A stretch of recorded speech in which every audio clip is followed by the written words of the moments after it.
we'll go on to our next question, but just before we do, we're going to be in Swansea next Thursday, and the week after that we're going to be in Barnsley. Swansea and then Barnsley. On the screen there is how to apply to come to Question Time, which I hope you may be able to do. Let's go on to Leslie Fisher's question then, please. And Which way would the country have voted? Hold on, sorry, yes. Sorry, if I begin again. Yeah, do. Which way would the country have voted if they knew the divorce bill would be £50 billion? Which way would the country have voted if they knew the divorce bill would be £50 billion? We were told it was going to be this week. Chukwuemeka. I think the country would have voted to remain, and let me explain why. I mean, it's interesting, actually, the audience here is very representative of the country, because I see there are really strong views on both sides. But I'll tell you the reason I say that I think we would have voted to remain is because the Vote Leave campaign and its head, Dominic Cummings, was absolutely clear that they wouldn't have won the referendum if they hadn't made, or seemingly made, this pledge to put £350 million extra per week into the NHS. And obviously, if you're going to be paying a large divorce bill, you are not going to have that money to put into the NHS. And that's why I think that the divorce bill is very significant, because you've got these two new facts, which are right, we didn't really know about in 2016. Big divorce bill. Boris Johnson didn't say anything about that. That wasn't emblazoned across that bus. And now you're not going to get that £350 million extra per week going to the NHS. And in a way, I think it's symbolic for what is happening on Brexit. I think a lot of people bought this thing, maybe if I make the analogy of a car, nice shiny Audi, leather seats, alloy wheels, all the added extras. And now you've got the car, you're sitting in this thing, it's actually not an Audi, it's a clapped-out old banger, and it looks like it might break down. And there should be nothing inevitable about you having to buy that car if at the end of the process it's not going anywhere. So that's why I think this is important, and I think we should have an open mind about what happens on all of this. And what would you like to see? What would you like to see happen on all of this, as you put it? Well, I think everybody, I think nobody on this panel is going to say any different, wants to see the best deal for the British people. But increasingly, I think that Brexit, in the terms that it was sold to the British people, is proving impossible to deliver. Now, what we have to do as parliamentarians is try and deliver it in the terms that it was sold. Try and give you that Audi, as you like. But you can't change a banger into an Audi. No, but you want to stop Brexit, don't you? That's your principal political ambition at the moment, is to stop it happening. I certainly wish it wasn't happening. I think we do... I didn't say that. Yes. I said you actually want to stop it happening. I'd prefer it wasn't happening, but... I know that. You want to stop it happening. I want to stop a hard Brexit. But at the moment, we haven't exhausted this process. I can't say for certain what's going to happen, but I wish it wasn't happening. I think it will be bad for this country, bad for our economy. And yes, look, we've got problems in this country, but I don't think the European Union is going to solve them. Sam Jima, let's just go back to Leslie's question. If people knew it was going to be £50 billion, would they have voted that way? What do you say? I think, looking at the polls, people would have voted exactly how they voted in the referendum. I voted Remain because I thought it was going to be costly and complicated, but I think it's patronising to say to the British people that somehow they didn't go into the referendum with their eyes wide open, that somehow Chaka knows better than all of that. But no, you're totally taking words out. That is not what I said. So I think it's people went into it with their eyes wide open. There is a price to pay. Now, what is disingenuous, obviously, and my position is, the referendum has happened. We can either keep refighting the referendum or we can move forward and do the best that we can of it. And that's what we do. I'm committed to delivering this referendum. It is disingenuous, as Chuck is saying, that the 50 billion, and no figure is actually being published by the government. This is the figure that the press is speculating about. It is disingenuous to say, if we were to pay a sum of money between now and transition and when we leave, which we would have paid anyway for all the benefits that we already receive without really knowing what the entire deal is, and that will obviously be conditional, we'll have to do, and we'll probably hand it over only if we get what we want, that somehow that is not right. So Chuck is trying to have it both ways. He would have paid the money anyway, but he's saying now you wouldn't get it for the NHS. But you say that, but David Davis said that 50 billion, that was rubbish. just a few weeks ago, the 50 billion. And wasn't there a government white paper that says, as we'll no longer be members of the market, we won't be required to make vast contributions? Is 50 billion not a vast contribution? The government hasn't put forward a figure. This 50 billion is speculation in the press. But what I am saying is it is disingenuous to say that if we were to pay a divorce settlement, that we would have paid anyway if we were still in the EU, and is part of settling our accounts to make sure, but also to make sure that we got the deal that we wanted, given the British people have voted to leave. But that is wrong. Yanis, I'll come to you and then I'll come to you, Henry. Yanis. Well, Britain is a country that respects contract law. And it was never going to be the case that it would not pay its dues to the European Union. I really do not believe that the good people who voted in favour of Brexit, I'm saying this as a Remainer, were ever fooled about that, or they ever expected not to pay the bill. Britain is not a strategic defaulter, but this is an irrelevant conversation. The overall effects of Brexit will have nothing to do with this divorce bill. The amount of money sounds like a lot, but it's puny compared to the present value of the effects of Brexit on this country over the next 5, 10, 20 years. So what we should be concentrating upon is, firstly, as Democrats, to respect the referendum outcome, even though I'm on the losing side, and I'm very, very saddened by the fact that Britain is leaving the EU, while at the very same time minimizing what is a process which I can only describe as a dog's Brexit. Okay. Right. Sarah.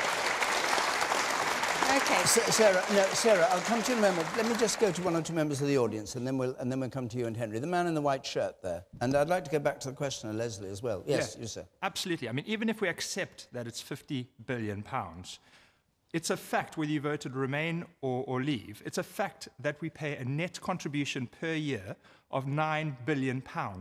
And the European Commission has talked about a 40-year payment period. We don't know what that is, but let's assume it's 40, even 30 years.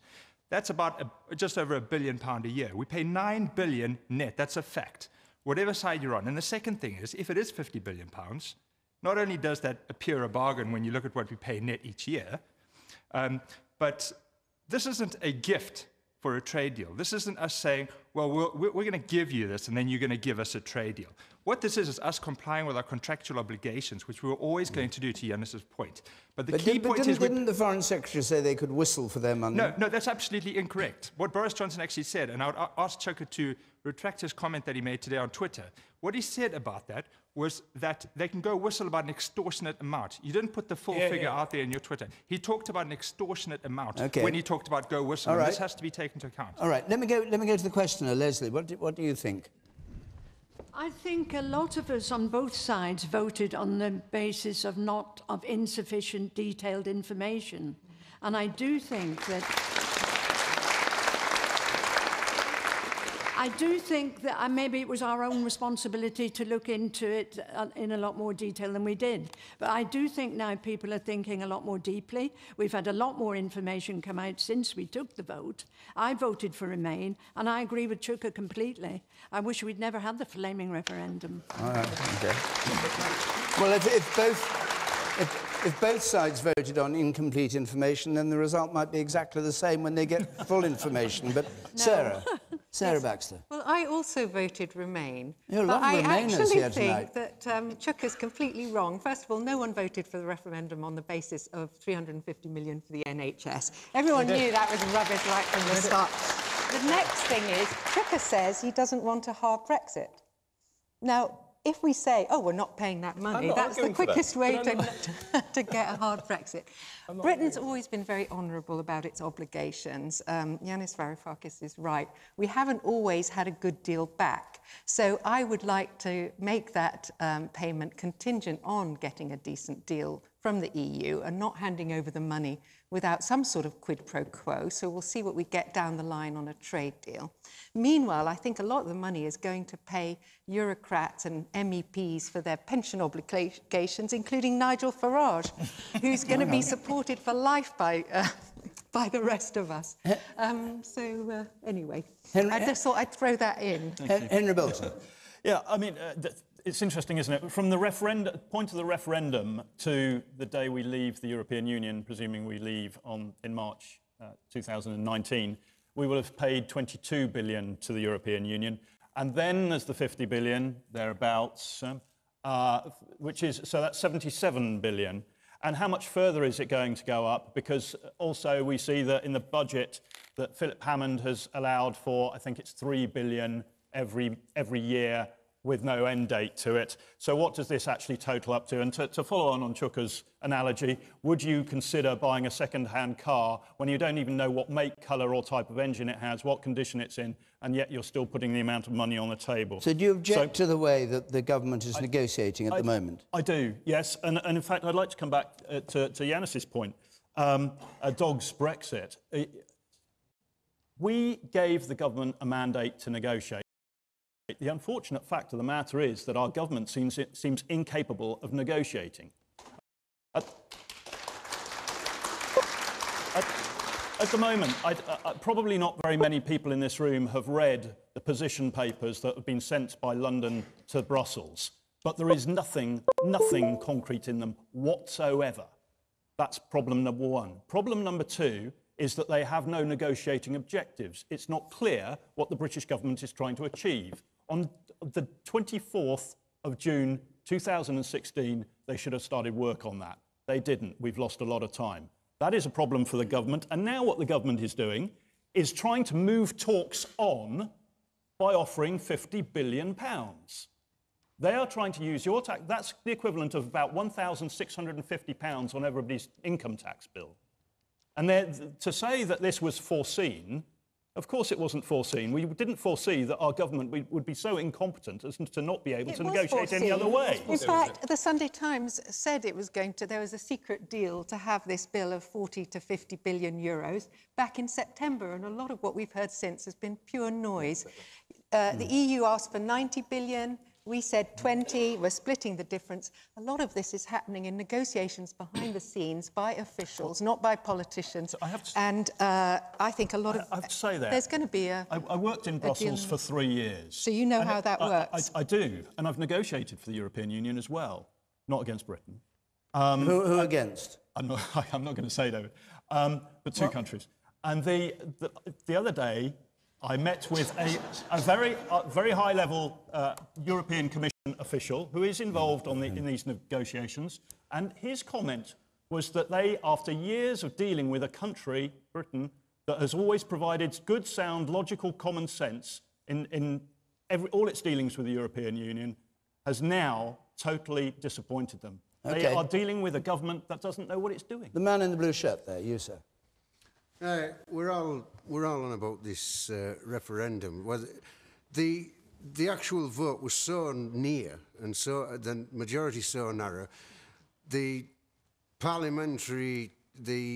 election was so narrow, and such a small majority. She's damned if she does, and she's damned if she doesn't, because we've all got this nitpicking going on, and I would imagine them politicians over in Brussels are laughing at how we're conducting ourselves. We have voted to leave. We're going to leave. Get on with it. Okay. And you, sir. I'd like to ask Chuka.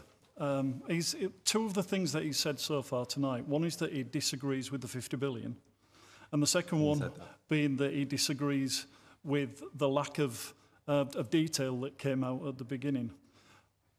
If you disagree with the fact that we're going to pay this 50 billion, will you please tell us, in your opinion, what that 50 billion is going to get spent on? Because I don't know. And I can't make an opinion on that until I know what that's going to be. But nobody's telling me that. Well, I'm really glad you asked the question, sir, actually, because I'm not saying I'm opposed to us meeting our long-term legal liabilities to the European Union. If you're a member of a club, you rack up a bill at the bar, you can't just walk out of it without settling it. So I don't have a problem with that.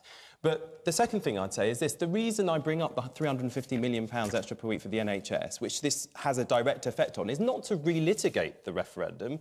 It's actually to hold people to account for the promises that were made. And this is the big difference, actually, if you like, between where we're at now and where we were last year. When we were debating this in the referendum last year, it was based on hypotheticals on both sides. None of us really knew exactly what was going to happen.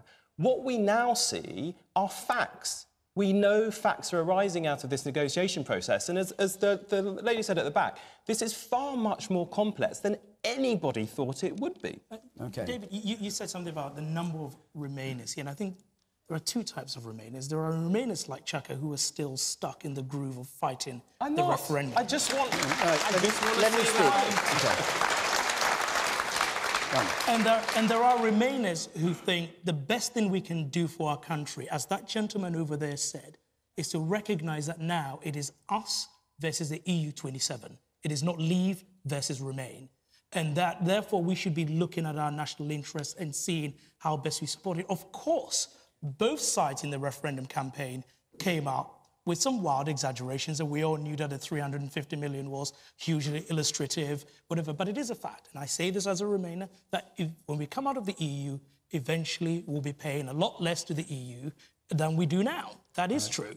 And so, Chaka, what we should be doing is not fight the referendum, but actually focus on how we can get the best deal for our country. But enough. But your government's taken the best deal off the table. That is the problem, Sam. If you're going to rip us out of the single market and the customs union, which you don't need to do if you leave the European Union, that's the best deal off the table. The woman there. Hang on, everybody. The woman there, please. I don't know how you can say that the British public went into it with their eyes open, given the lies and misinformation that was spread during the time of the referendum. And also, I have to disagree with Sarah's point, because as somebody who works in the NHS with boots on the floor in our hospitals, I can tell you that staff and patients were influenced by the 350 million thing. All right. Henry, one last word. Your spokesman on this accused the negotiators, I've got the quote here, of being quislings. Is that how you think of the people negotiating? I wouldn't put it quite as quislings, no, but I'd like to ask UKIP did. I mean, UKIP's man in charge of this did. Yeah, You're the boss of UKIP. I am. Should he withdraw this then? Because it suggests... We could tone quislings down slightly, but let me answer this gentleman's question. Quislings is the same as traitor. Yes, let's tone that down somewhat. But the point is, that indeed there is some tendency towards that, because to answer this gentleman's question, okay, two of the things that some of this 50 billion is going to be spent on are projects relating to free Wi-Fi in Greek hotels. Sorry, Anis. And the other thing is, can you believe it, £450,000, which is not much out of 50 billion, I grant you, on projects to challenge Euroscepticism. Now, that's what we're going to be paying for, ladies and gentlemen. And what I'm saying here is, if we're negotiating to agree to go forward with paying for things like that, then Gerard Batten has a point. But you have already committed to paying for those things, however ludicrous they may seem to you. Yeah.